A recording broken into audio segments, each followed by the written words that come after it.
গল্পটা মনে পড়ে গেল তাই বলছে যে 1,20,000 টাকা ঋণ আছে আমার, শোধ করার কোনো অপশন নাই। তাই আমার চোখে ধরা পড়ছে না যে 1,20,000 টাকা আমি কেমনে দিব।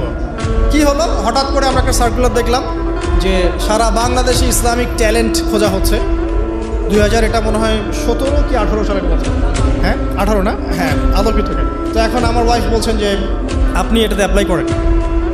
আমি অ্যাপ্লাই করবো, এটা তো আলেমুল আমাদের প্ল্যাটফর্ম, আমি এখানে জেনারেল থেকে আসা মানুষ কেমন করে কি। তো সে বলছেন না আপনি পারবেন ইনশাল্লাহ, আপনি পড়াশোনা করেন ইনশাল্লাহ পারবেন। তো আমি দেখছি আগে প্রাইস কী আছে, কষ্ট তো করবো, আগে দেখি পুরস্কারটা কী। তো পুরস্কারটা দেখছি যে একটা ওমরা করাবে। ওমরা করা তো যে কারোর জন্য একটা স্বপ্নের ব্যাপার না।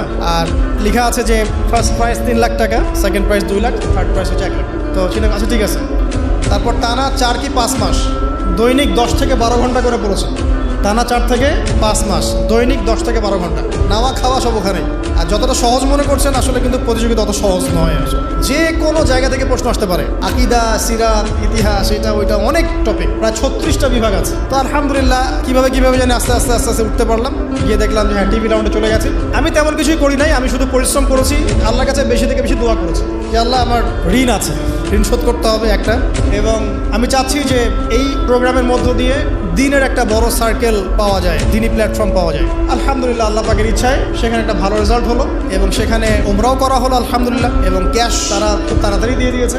আমি পুরো ক্যাশটা আগে পেয়েই আগে ঋণটা শোধ। এখন এই সময় কিন্তু আমি দোয়াটা করেছি, আল্লাহুম্মা কফিনি বিহালালিকা আন হারামিক ওয়া আগনিনি বিফাদলিকা আম্মান সিওয়াক। দেখেন আমি কিন্তু জানতামও না এমন কোনো প্রতিযোগিতা হবে, আমি সেখানে পার্টিসিপেট করব, ওই ওসিলায় উমরা করব, ওই ওসিলায় আবার ঋণও শোধ হবে, আমার কিন্তু মাথায় ছিল। এটাই হচ্ছে আল্লাহ পাকের সেই আয়াত, ওয়া মান ইয়াত্তাকিল্লাহ ইয়াজআল লাহু মাখরাজা। আল্লাহ পাককে যে ভয় করবে আল্লাহ পাক তার জন্য রাস্তা খুলে দেবে।